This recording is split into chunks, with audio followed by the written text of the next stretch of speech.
で。こないだはまーちゃん体調崩して倒れてしまったんやけど、たくさん心配かけてしもてごめんね。みんなの励ましのコメントまーちゃんに届いたよ。ありがとう。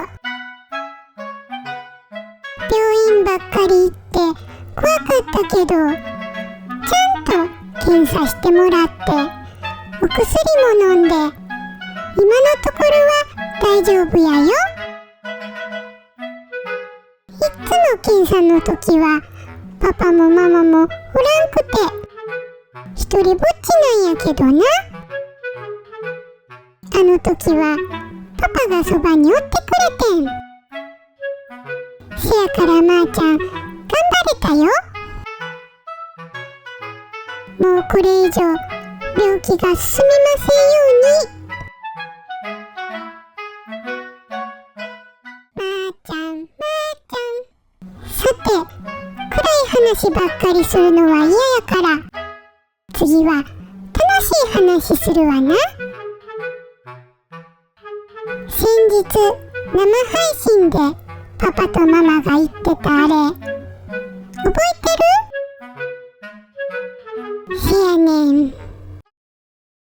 炊飯器が届いたのや。しかも圧力あるうちなのや。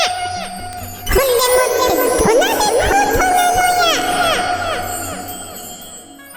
まーちゃんのお家はパパのお母さんから譲り受けた炊飯器を使ってたんやけどな。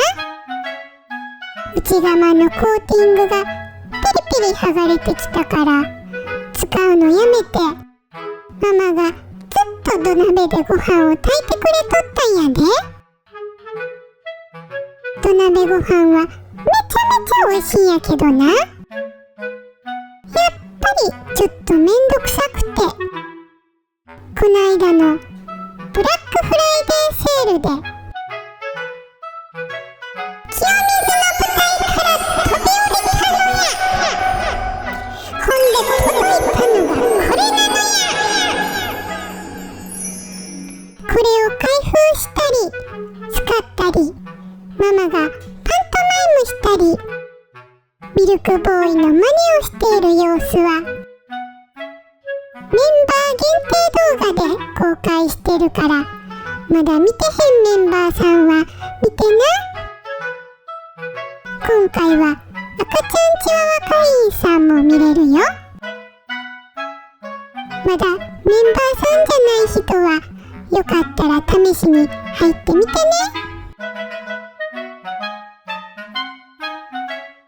まーちゃん。ほんなら今日はこの辺で。この動画が良かったよ、まーちゃんの声久しぶりに聞けて嬉しかったよって思ってくれた人は高評価ボタンポチッと押してね。はじめましての人もよかったらチャンネル登録してみてね。他にもたくさん動画あるから楽しんでね。ほんならまた次の動画でお会いしましょう。